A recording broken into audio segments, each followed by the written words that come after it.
Boa noite a todos aqueles que estão nos vendo pela TV Regeneração e que nossas primeiras palavras sejam realmente de agradecimento a Deus e a Jesus, que nesse momento nos envolve com suas vibrações de paz e amor, para que num momento tão conturbado em que a humanidade vive, em todo o planeta, a gente ainda tenha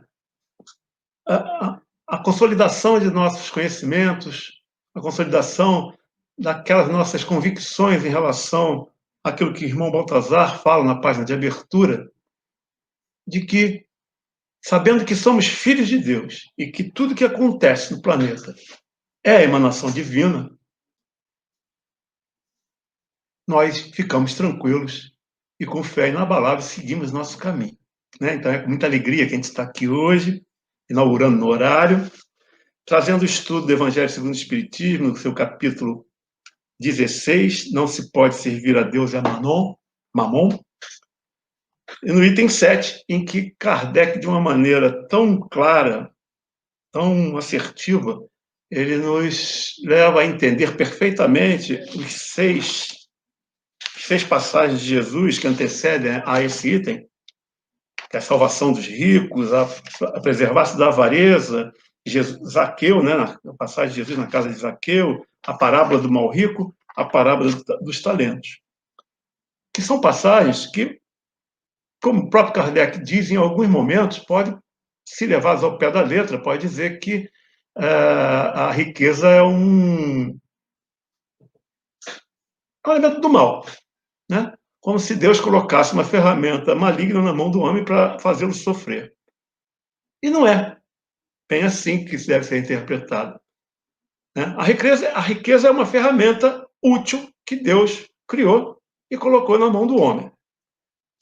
Eu vou fazer uma comparação, grosso modo, numa área que não é minha, que é mais do doutor aí, Fernando Santana, que se ele estiver assistindo a palestra que me perdoe, e se eu estiver errado, depois ele me puxa a orelha, é entregar um bisturi na mão de um cirurgião preparado, que estudou, que treinou, que tem a consciência da sua responsabilidade, que com amor vai fazer uma cirurgia para salvar uma vida ou para reconstituir uma situação de necessidade, para restituir a saúde a um paciente, e que ele, em quase 100% das vezes, tem sucesso porque ele faz aquilo com a adequação do instrumento, quer dizer, usa o instrumento adequadamente. E entregar isso na mão de um charlatão, de uma pessoa que se diz cirurgião e às vezes nem médico é, e aí a gente já pode imaginar os danos que vai causar. Então, a questão do livre-arbítrio. Deus estabelece que dentro do seu caminhar reencarnatório, aquele espírito encarnado vai receber, né, o dom da riqueza, vai receber o atributo da riqueza. E ele, com o seu livre-arbítrio, vai decidir como vai utilizar essa ferramenta. Ao longo de todo o estudo do item 7, a gente vai ver, eu vou procurar não me antecipar muito e seguir item a item, para que a gente possa tentar esmiuçar mais do que Kardec fez, que é muito rica essa passagem, de que nós temos que imaginar essa ferramenta como uma ferramenta útil. O livre-arbítrio é que pode transformá-la numa situação inútil. Né?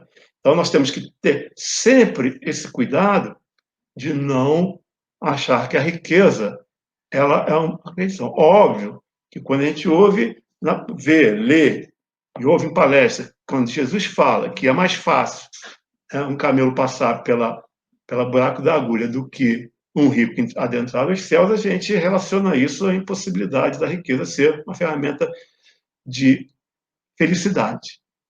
Mas não é bem assim. Né? Se a gente observar já lá nesse próprio capítulo, né? Quando Zaqueu, quando recebe Jesus em sua casa, e dentro daquela atmosfera, daquela energia, daquela vibração maravilhosa de Jesus, vê e consegue sentir tanto quanto ele errou na cobrança de impostos, na sua forma impiedosa de cobrar, com valores absurdos, prejudicando toda uma população de pessoas pobres ou que tinham dificuldades materiais na vida, ele não poderia deixar de se arrepender. E se arrepender, comprometeu-se, então, a devolver boa parte das suas riquezas aos pobres e ajudar todos aqueles que ele havia prejudicado. Isso aí, de grosso modo, está lá no item 4. Depois as pessoas podem reler isso aí, porque esse estudo já provavelmente foi feito. Então, a riqueza se reformando, quer dizer, o mal rico se reformando num bom rico, né? Se transformando num espírito que se recupera diante da verdade, do caminho, né? E da luz de Jesus propiciou. Então, nós temos que verificar isso, que até de tempos em tempos nós temos aqueles ricos que propiciaram o avanço da Terra. Mas não vamos, lá no final nós vamos ver claramente isso no estudo de Kardec. Se a gente quiser, por exemplo, trazer para os tempos contemporâneos, vamos exemplificar aqui Antônio Hermílio de Moraes Filho. Ele herdou essa fortuna do pai, Antônio Hermílio de Moraes, que fundou o Grupo Votorantim, inicialmente com uma fábrica de cimento, e depois expandiu seus negócios por outros mercados. E Antônio de Moraes Filho, ele fez questão de tocar o projeto, continuar o trabalho. Mas não é a riqueza de Antônio de Moraes que interessa. O que interessa, na realidade, é que é a parte filantrópica que ele faz. Ele fundou um hospital, Beneficência Portuguesa, que 80% dos pacientes são advindos do SUS, são pessoas humildes que não teriam condições de pagar um tratamento de saúde com a qualidade que a Beneficência Portuguesa faz. E ele trabalha lá dentro. Ele dirige e permite que homens capazes dirijam os outros parceiros do grupo, mas ele dirige a Beneficência Portuguesa para que não falte nada a nenhum daqueles pacientes que ali adentro, independente da sua qualificação social, mantendo um nível de qualidade. Fora isso, ele tem, dentro das fábricas, dentro das cidades onde estão instaladas as suas fábricas, a sua indústria, ele mantém escolas, vilas para moradores, enfim. Essa é a riqueza útil. E você assistindo esse homem dando uma entrevista, ele é feliz. Olha a ferramenta da riqueza trazendo felicidade. A felicidade de servir a sociedade, de ser útil para todos, de distribuir a possibilidade de uma vida adequada para milhares e milhares de pessoas. Nós temos aqui um exemplo de um esportista muito querido, muito saudoso, muito querido, Ayrton Senna, que depois de morto fomos tomar conhecimento da imensa obra social que é o Instituto Ayrton Senna. O atingimento é imenso, uma coisa linda de se ver. Né? Temos Bill Gates, né, fundador da Microsoft, que, num determinado momento, falou: opa, parou, já ganhei muito dinheiro, e agora nós vamos atender a sociedade. Vamos levar o desenvolvimento do conhecimento, desenvolvimento da informática, da ciência, da tecnologia e da informação através do Windows 10, do Windows, né? Hoje é 10, né? Do Windows, gratuitamente. É de graça o Windows. O sistema operacional é gratuito. Então, é uma forma dele transformar a riqueza dele em alguma coisa de utilidade para a humanidade, para a sociedade como um todo. Isso a gente vai vendo ao longo do estudo, que Kardec diz aqui, numa parte da leitura. A riqueza é, sem dúvida, uma prova difícil, mais perigosa que a miséria pelas seduções, pelas tentações que oferece, pela fascinação que exerce. É o supremo excitante do orgulho, do egoísmo e da vida sensual. É o laço mais poderoso que liga o homem à terra e afasta seus pensamentos do céu. Quer dizer, Kardec mostra aqui que as seduções materiais, as seduções das paixões, as seduções dos vícios, quando a riqueza chega na mão de um homem que já é vicioso, ela se transforma numa ferramenta terrível. Desagregadora da família, desagregadora em parte da sociedade, traz a dor para os outros, utiliza as pessoas de forma cruel. O sensualismo toma conta e invade todo esse universo de pensamento e faz com que a pessoa se transforme num pequeno monstro sem que ele perceba.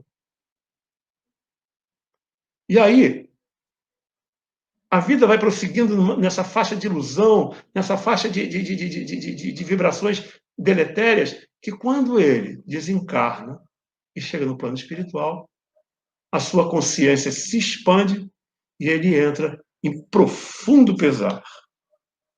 Né? É nesse momento que ele se vê como uma pessoa que foi malévola para o seu mundo, foi malévola para o seu tempo. Então, a gente para e pensa. De um lado, homens ricos que fazem da fortuna um bem para a sociedade. Do outro, que faz o mal para si próprio e para toda uma coletividade. E quando chega no, no, plano, no plano espiritual, se vê diante dos seus próprios fantasmas, entre aspas, né? Diante das suas próprias dores, do seu sofrimento. E aí bate um arrependimento que é difícil, de muito difícil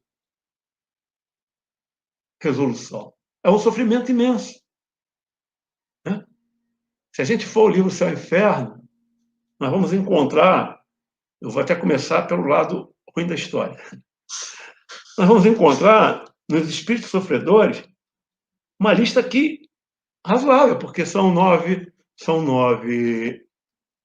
ou 10 declarações dos espíritos, né, a comunicação desses espíritos sofredores, sendo que Auguste Michel, Lisbeth, Príncipe Florent, François Riquier, Claire, tinham uma coisa em comum, eles eram afortunados, em escalas talvez diferentes, mas todos ricos. Mas cada um teve uma característica no uso da riqueza.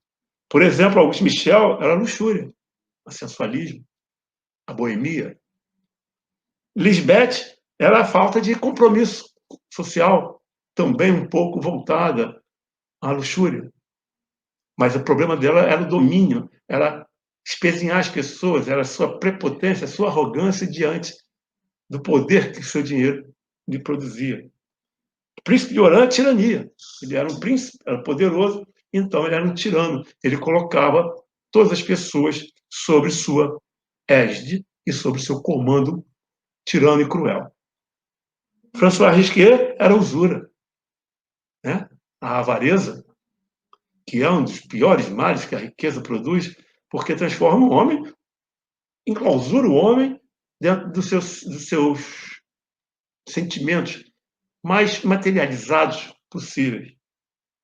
E Claire, que era a rainha da vaidade e que se valia da vaidade e gastou a sua fortuna para se colocar diante da sociedade como uma mulher bonita e vaidosa. Bom, cada um depois, dentro da sua curiosidade, leiam, que é interessante.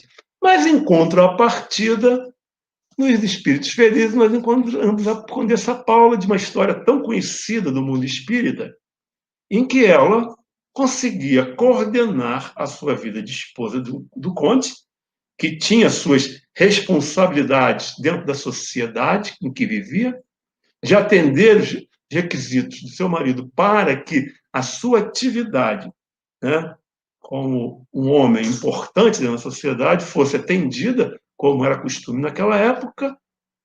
Era uma mulher de muitas posses, muito poder, e que, no entanto, o seu tempo vago era destinado a cuidar das famílias mais necessitadas. Ainda levava sua filha para o aprendizado do que é a verdadeira caridade. Tanto que quando a menina diz: mãe, também quero dar os objetos que você dá, a condessa lhe diz: não, filha, você não pode dar aquilo que você não tem. Mas, se queres mesmo fazer a caridade, tece roupas, tece, produz alguma coisa que você possa doar a essas famílias de forma que vá atender às suas necessidades. Isso a menina passou a fazer, porque aí você está dando de si o trabalho como uma forma de caridade. Olha que coisa linda. E ela se dizia, no livro Céu e Inferno, ela diz que era muito feliz. Ela tinha conseguido vencer a prova da riqueza depois de várias tentativas. não sabemos se ela vai reencarnar no planeta Terra, creio que se ela conseguiu tamanha áurea, se nessa área, não se sabe se ela precisa ainda quitar-se em alguns outros pontos. Mas uma das provas mais difíceis que Deus coloca no homem, ela é uma vitoriosa. Porque ela consegue o equilíbrio entre a riqueza e a visão da caridade pura, da caridade plena.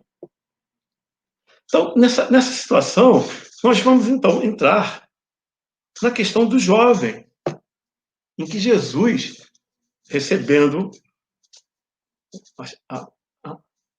o jovem, ele se diz que gostaria de segui-lo para pregar o evangelho, já que ele está consciente, no evangelho, no caso, as palavras de Jesus, né, a palavra de Deus, e seguir divulgando as leis de Deus junto ao mestre. O mestre olhou para ele, jovem rico, e disse: ok, vem comigo, né? Vamos nessa empreitada que é bom, porque é a verdadeira empreitada do espírito humano. É o verdadeiro crescimento. Vá, venda todos os seus bens e distribua entre aqueles necessitados. Retorne e me siga, que serás bem recebido junto aos nossos apóstolos. Bom, o jovem parou, pensou, olhou, falou: ih, rapaz, eu vou ter que abrir mão de tudo que eu conquistei até agora, né? Poxa, eu tenho conforto, uma casa confortável, eu tenho 2 camelos, eu tenho vários empregados, eu tenho a melhor roupa, eu tenho a melhor alimentação, eu vou ter que abrir mão disso tudo, e o jovem não retornou. Ora, o que Jesus fez foi testar a abnegação real pela vida celeste, pelo que é divino, pelo que é da verdadeira vida, que é a vida do Espírito, em amor ao próximo, em levar a mensagem do mestre, junto com o mestre, para difundir em outros rincões, para que toda a humanidade recebesse a lei da justiça, do amor e da caridade. E o jovem não voltou, porque ainda não tinha condições plenas de se soltar, se livrar dos seus bens materiais, se desapegar de tudo que era material e que ele tinha em abundância. Ora, Jesus seguiu o seu prédio e o jovem vai ter que refletir, teve que refletir, e creio que depois de algumas encarnações ele conseguiu desapegar, né? Porque a gente costuma dizer que o problema do apego é um problema de estar grudado naquilo que a gente possui. Mas se a gente está grudado naquilo que a gente possui, ainda é um mal menor. Pior quando a gente é possuído pelos bens que nós temos, né? Nós nos sentimos apropriados pelos bens. Um automóvel bonito, novo, né? A gente vê com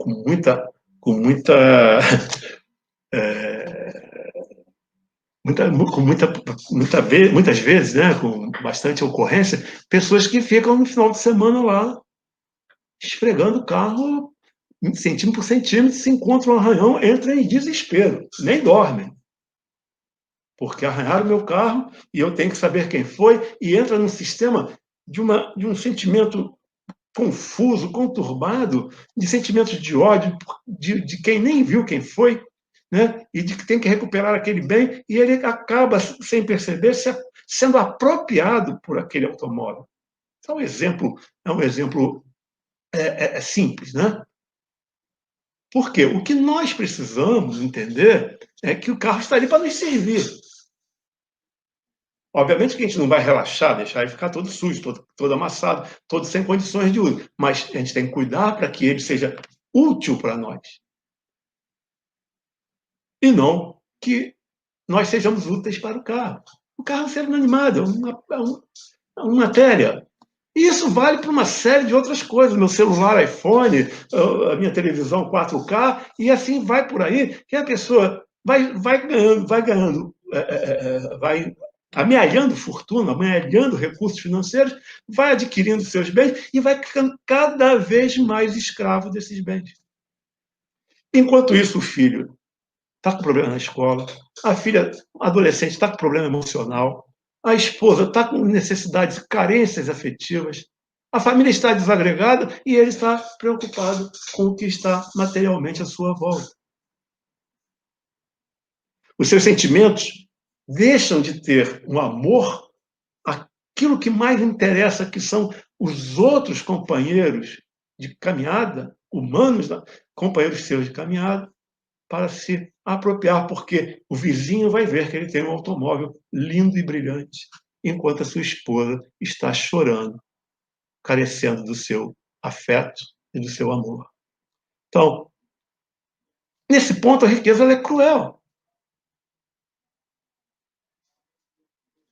Quando a gente, então, consegue se desapegar, a gente avança um ponto. E não precisa nem ser rico, muito rico para isso não, tá, gente? Porque, infelizmente, há pessoas de pouco poder aquisitivo que, se eu der uma roupa usada, ela rejeita porque ela não nasceu para usar uma roupa usada. Porque esse orgulho, essa vaidade, né, esse egoísmo, ela está também no meio dos mais pobres, que querem ter um visual de rico, mesmo sabendo que não tem condições para isso. Então, às vezes, nós nos defrontamos com situações que se refletem com mais força no rico do que no pobre, mas existe também no meio menos abastado. Então, chega-se à conclusão que a questão da riqueza mal administrada, mal gestionada, se é que a palavra cabe, a má gestão da riqueza, vamos dizer assim, melhor, está ligada muito ao egoísmo, ao orgulho e à vaidade. O que nos faz sofrer depois, mais tarde.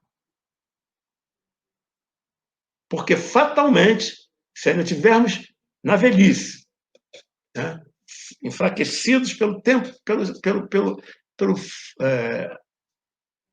fluir do tempo, pelo desgaste fluido que o tempo nos provoca, nos limitando movimentos, nos limitando diversas situações orgânicas, tendo nossas dificuldades, muitas vezes vamos encontrar o abandono. Porque amamos seres inanimados, deixando de lado aqueles que precisavam do nosso conforto, do nosso carinho e da distribuição desses bens, somos abandonados. Então, a riqueza ela vem para nos trazer a condição não só de amarmos melhor a nossa família, de darmos o mínimo necessário para que tenha uma boa alimentação, uma boa vestimenta, que tenha uma boa acomodação e segurança, e que a gente tenha o cuidado, né, de deixar que aquilo que sobra para atender, inclusive, outros familiares. Não precisa ser uma pessoa estranha. Outras instituições de caridade que estão lá com crianças abandonadas, com idosos sem uma família, que as instituições precisam de um recurso, e aquele pouco que nós damos, com alegria, com satisfação, com amor no coração, vai nos trazer uma felicidade que nós não vamos encontrar esfregando um carro no final de semana. Porque aquela felicidade ali, ela é ilusória, ela é mentirosa, ela é temporária. A alegria de uma Condessa Paula é eterna. A felicidade é perene. E é isso que a gente tem que entender, a diferença da verdadeira felicidade para o espírito da falsa ilusão dos bens materiais. Mas aí vai dizer, então a riqueza deveria ser evitada. Não. Aliás, até para fechar, a gente vai ver que, então, fica justificado porque a riqueza bem distribuída vai atender o preceito máximo da nossa maravilhosa doutrina, que é fora da caridade não há salvação. Tá, Kardec pontua isso já aqui no meio do estudo. Então, que essas palavras de Jesus dentro das passagens e dentro dos estudos das parábolas, elas não podem ser tomadas como a negação da riqueza. Eu já comecei o nosso estudo mostrando que homens contemporâneos, para não ir mais distantes, com verdadeiras fortunas, fizeram bem, no silêncio, calados. Obviamente que pela questões da facilidade da comunicação moderna, isso acabou vazando. E aí a gente acaba sabendo, através da imprensa, daquilo que eles fizeram e que não divulgavam. Fizeram porque era aquilo que eles sabiam intrinsecamente ser a necessidade para o seu crescimento espiritual, porque são espíritos que não se desligaram da sua origem, que é a origem divina, não se desligaram dos bens do céu, vieram cumprir as suas provações, expiações, que sejam as suas experiências encarnadas, porque ainda precisavam passar por isso, mas mantiveram o amor e a caridade como a sua principal vertente de vida. Uns ainda desempenham suas funções, trabalham duramente, 16, 17, 18 horas por dia, no caso de Antônio Hermílio de Moraes, apesar da idade. Ayrton, infelizmente, quis Deus que nos deixasse. Tá? E nesses casos, a obra ficou. A obra continua, provavelmente. E claro que de Antônio Hermílio de Moraes ele está preparando todo o terreno para que essa obra realmente continue, que ela não se disperse no tempo.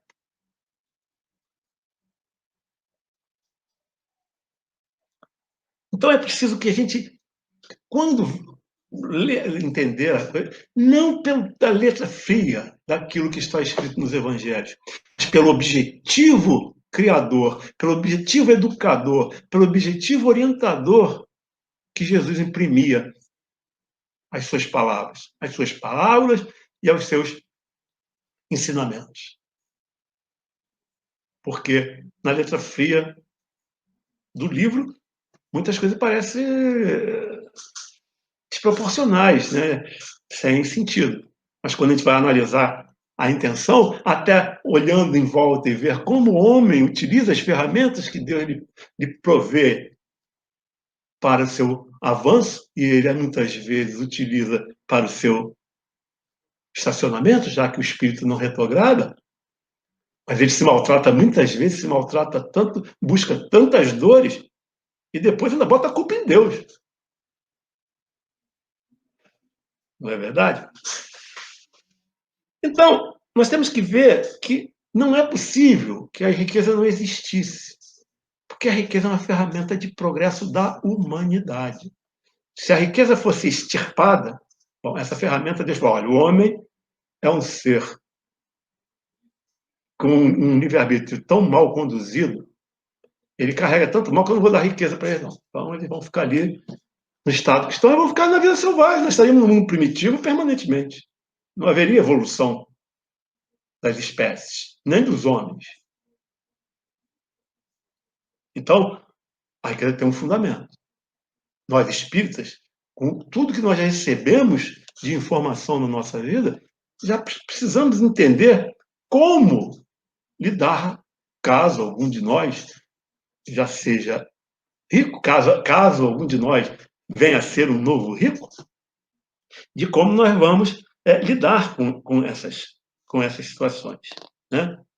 Então, Kardec, num determinado momento, diz aqui, se a riqueza é a fonte de tantos males e se desperta um número tão grande de más paixões, e se também provoca tantos crimes, não é ela que devemos culpar.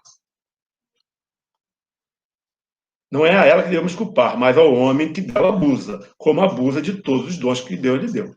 Então eu trouxe para vocês a ideia e Kardec traz isso aqui sintetizado. Né?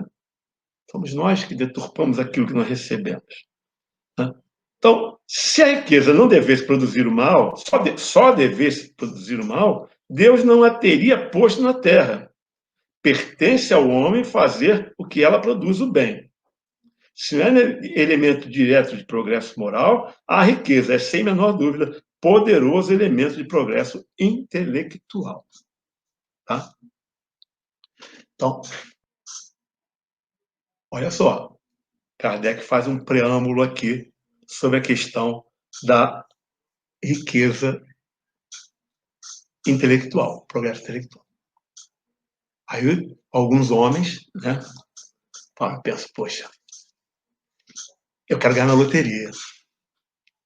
Eu quero ganhar na loteria, porque se eu ganhar na loteria, eu vou ficar rico, eu vou pegar metade disso e vou doar para o Centro Espírita Leão Denis, olha só.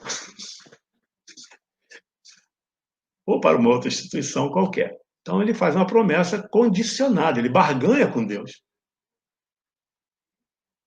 Aí nós vamos pegar uma passagem de Emmanuel, no livro Alma e Coração, psicografia de Francisco de Conde Xavier, o título da mensagem é Fortuna, no segundo parágrafo, Emmanuel diz assim, olha, no entanto, embora reconheçamos que o dinheiro se erige por agente de apoio e consolação, não te disponhas a conquistá-lo impiedosamente.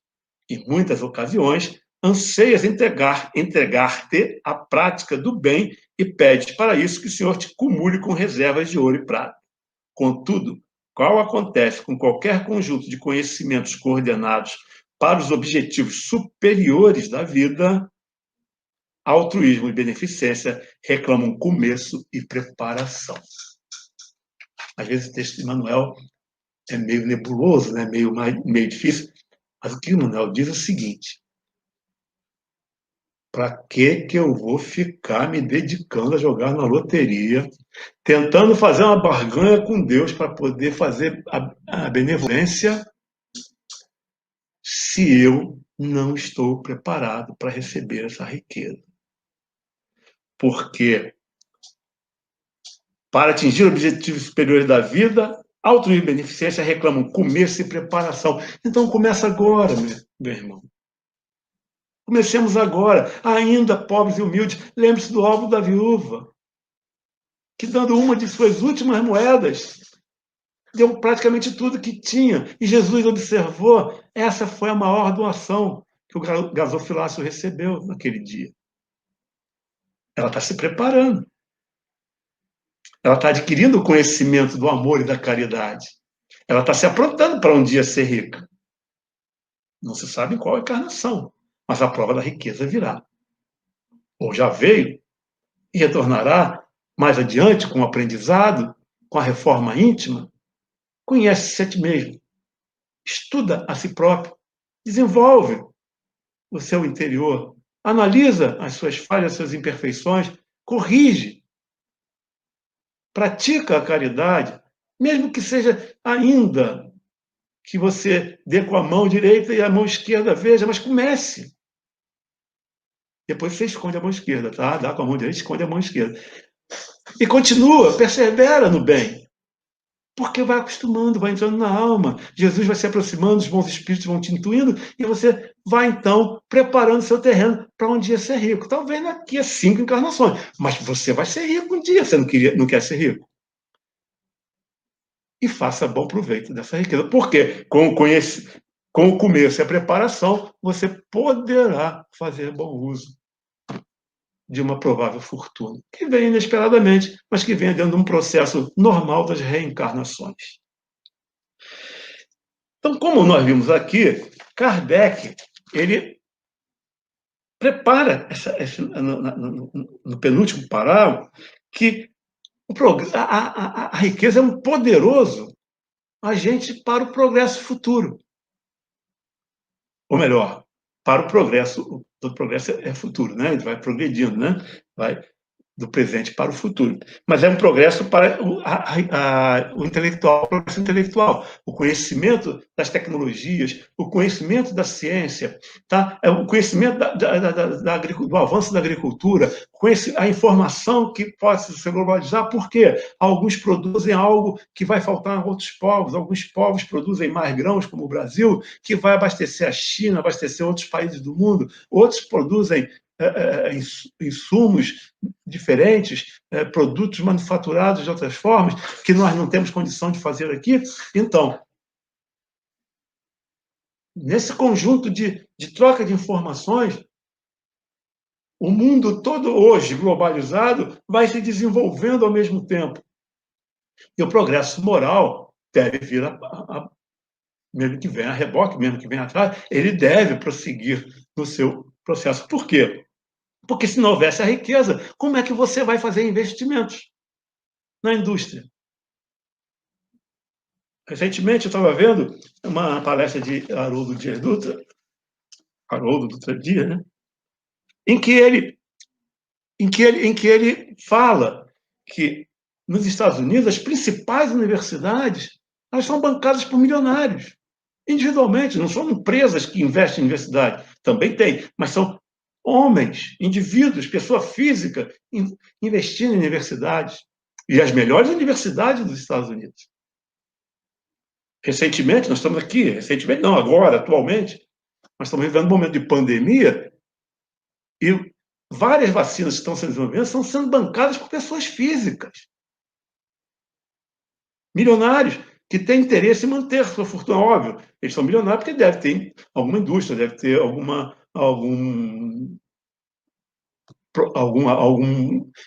empreendimento que lhe fornece muito dinheiro, e ele, obviamente, entende que um mundo equilibrado, um mundo funcionando a pleno, a economia funcionando a pleno, vai manter dentro de um conceito de fortuna, vai manter-lhe a fortuna, a riqueza.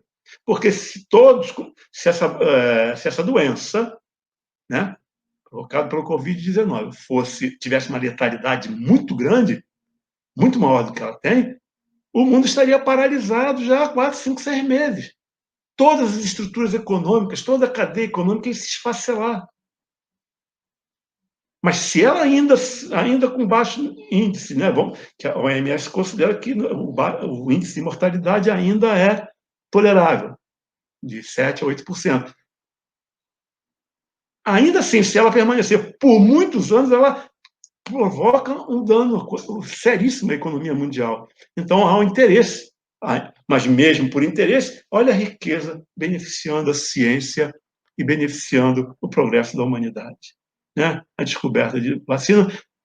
E um legado que vai ficar é o avanço tecnológico nessa área. Porque uma vacina, né, a vacina do sarampo, né, levou aí 30 anos para ser sintetizada, para poder ter o efeito composto. Hoje nós estamos fazendo uma vacina para a Covid, que vamos lá, botar para o meio do ano que vem, está até 1 ano e meio de desenvolvimento. Olha o avanço tecnológico. Nenhuma pesquisa mundial, né, a internet só existe aí porque muitos homens investiram. O Facebook é um fenômeno midiático, e eu nunca consigo dizer o nome do fundador dela, está aí.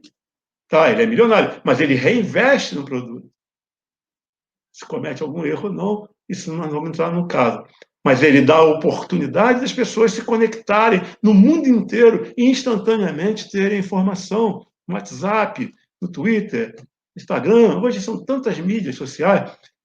Algumas pessoas fazem mau uso, transformam em rede de ódio, mas outras fazem bom uso. Levam uma mensagem amiga, levam um conhecimento, levam um ensinamento, levam uma solução para um problema caseiro. Né? Como até me lembro do nosso parceiro humano, né, que a gente não deve estar matando os animais porque eles são parte da criatura divina, são criaturas de Deus. Tudo que está aqui é criado por Deus, então a gente não deve matar a barata, mas se há um investimento. Aí apareceu um monte de baratinha, a gente tem que ir na internet saber como é que a gente fazia de se livrar da quantidade de baratas, de possível todas, né? sem usar o chinelo e o ódio no coração. Então, tem lá uma fórmula com açúcar e bicarbonato que faz com que elas comem e ressequem e tenham um sono eterno, para sermos delicados. Então, isso aí é informação. E a gente, às vezes, não percebe que atrás dela houve homens ricos investindo para que isso pudesse acontecer. Então, nem sempre eles fizeram isso com amor, fizeram com outros interesses, até de ficar mais ricos. Mas a cada um vai receber conforme a sua obra. Está na consciência de cada um. Então, nós devemos, sem dúvida nenhuma, estar ligados a isso entre o progresso moral e o progresso intelectual.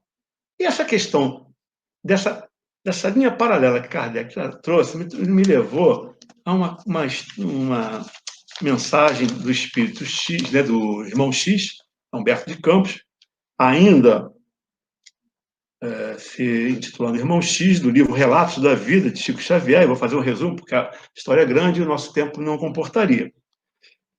Dizendo o seguinte, o título é Avarentos.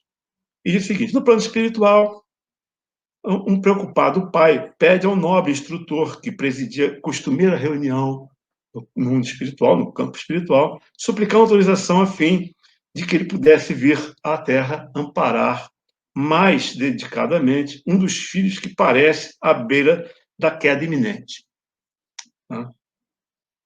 E aí o mentor, e qual é esse filho? É o Leocádio. O Leocádio é proprietário de grande fortuna, amealhou grande fortuna e continua amealhando. Mas antes ele era um sujeito bom, era um sujeito que dava atenção às pessoas, mas ressecou a alma. Não dá mais atenção à esposa, não dá mais educação aos filhos, adequada aos filhos. Se os filhos começam a perturbar, ele pega, coloca dinheiro para que esses filhos se afastem, não incomodem. Enfim, só pensa em ganhar mais dinheiro e mais bens materiais. E cada vez maltrata mais os empregados que lhe auxiliam na conquista desses bens. Cobra um tributo quando faz empréstimos absurdos e fica fustigando para que a pessoa pague, levando ao desespero essas pessoas. Em matéria de fé religiosa, aceita qualquer uma que dê a ele estofo, dê a ele base para que ele continue sendo assim. Então eu preciso ir lá, atuar para que ele abandone esse tipo de coisa. O mentor ficou preocupado, porque ele só falava nesse filho. Perguntou: e o outro seu filho? Qual é o seu filho? Levindo? Não, Levindo, ele é um caráter ilibado, irrepreensível. Gênio dos estudos da filosofia e das ciências da humanidade. Tem biblioteca farta, conhece todas as religiões, é capaz de responder com precisão a todas as questões que lhe formulam. Mas o mentor perguntou: ele distribui esse conhecimento? Ele dá aula? Não, ele não quer dar aula, esse conhecimento é para ele poder fazer uso dele para conquistar o dinheiro dele, mas ele não dá aula e ele divulga até muito pouco o que ele faz. Tá. E ele teve filho, tem filhos? Não, ele não casou porque ele não quer ter filhos que perturbem a paz interior dele, e ele não quer isso, não vai também não quer adotar nenhuma criança. Aí, pô, tá. Então o mentor falou: olha só, meu filho, acho que você vai descer e ter que cuidar dos dois, porque todos os dois são avarentos. Um é avarento com a riqueza que dispõe e o outro é avarento com a inteligência que tem, porque nenhum dos dois distribui aquilo que conquistaram. Então é o aspecto material e o aspecto moral que nós devemos estar sempre observando. Encerrando a nossa sessão de hoje, vou deixar aqui a mensagem de Leon Denis, nosso patrono, Orgulho, Riqueza e Pobreza, que está no livro Depois da Morte, publicação do CELD. No seu último parágrafo, ele diz: nas horas de perigo, todas as distinções sociais, os títulos, as vantagens da fortuna, medem-se no seu justo valor. Somos todos iguais diante do perigo, do sofrimento e da morte. Todos os homens, do mais alto colocado ao mais miserável, são modelados com a mesma argila. Revestidos de farrapos ou de suntuosas vestimentas, seus corpos são animados por espíritos da mesma origem, e todos se reencontrarão confundidos na vida futura. Apesar de seu valor moral, apenas seu valor moral os distinguirá. O maior nesse mundo pode se tornar um dos últimos no espaço, e o mendigo pode revestir uma roupagem brilhante. Não desprezemos a ninguém. Não sejamos vaidosos pelos favores, pelas vantagens passageiras. Ninguém sabe o que amanhã lhe reserva. E assim, meus irmãos, a gente sempre procura levar a ideia de que, como espíritos imortais, diante da vida futura, devemos trilhar o caminho do bem, sem olhar a quem, dando do nosso coração, do nosso sentimento mais profundo de amor, de caridade, de justiça, a distribuição daquilo que nos sobra, mesmo que muitas vezes achemos que está nos faltando alguma coisa, porque se olharmos detidamente, sempre temos algo a dar e sempre temos algo a receber. Que Jesus esteja conosco, nos vibrando intensamente ao nosso redor, a todos que estão aqui assistindo, aqueles que porventura não puderam estar aqui conosco, que esse amor intenso de Jesus e essa paz imensa de Deus possa nos confortar por todos os dias da nossa vida eterna. Graças a Deus. Boa noite.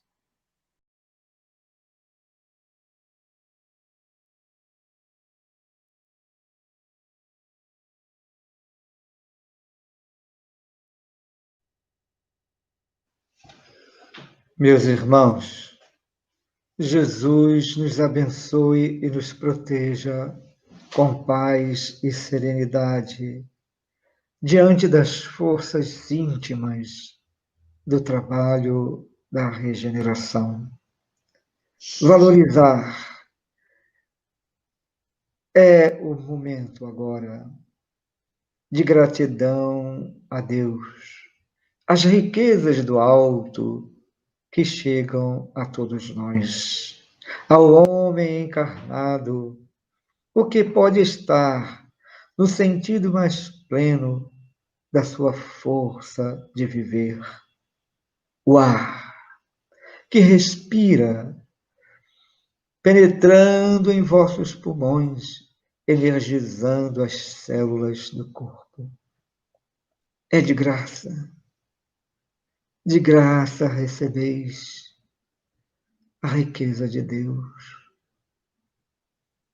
Para o homem da terra, no corpo, na encarnação, o alimento do fruto que brota, retirado pelas mãos que colhem, fortalece o corpo, é de graça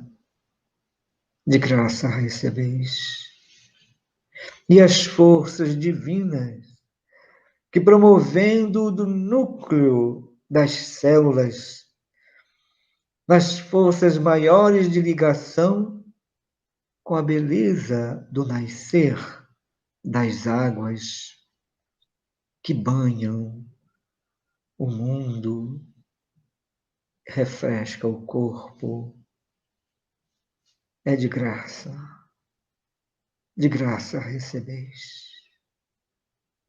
Mas o amor, que reúne todas as forças do bem na terra, o homem não consegue desenvolver, precisando de encontrar o representante fiel do nosso planeta. É Jesus, que veio nos mostrar o caminho do amor e nos deu a riqueza dos seus exemplos. Foi de graça, e de graça todos nós recebemos suas palavras amigas, confortadoras, de coragem e de orientações espirituais da realidade do espírito em evolução. Amemos uns aos outros.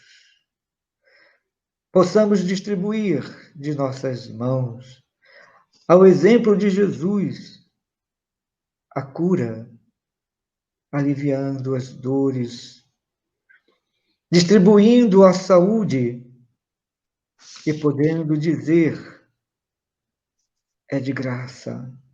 E de graça todos nós estaremos distribuindo o que recebemos de Deus, pois Jesus nos mostrou o caminho, a verdade e a vida, e ninguém chegaria ao Pai senão pelos seus exemplos.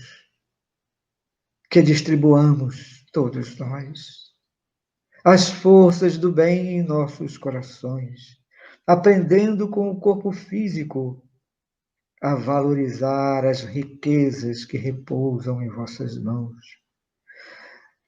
multiplicando-as para que os que estão caídos e sofridos possam entender que Deus encaminha os pais, seus filhos, que Deus encaminha aos médicos doentes, que Deus encaminha aos homens das leis o conhecimento da verdade, que Deus encaminha aos instrutores do bem, aos alunos para a eternidade. Distribuamos o que cada um tem recebido de graça, e de graça todos irão receber do nosso coração o convívio com Jesus, hoje e sempre. Que a doutrina espírita seja a representação do cristão que entende os valores da riqueza do espírito, que vive, que desenvolve a caridade, o bem na terra.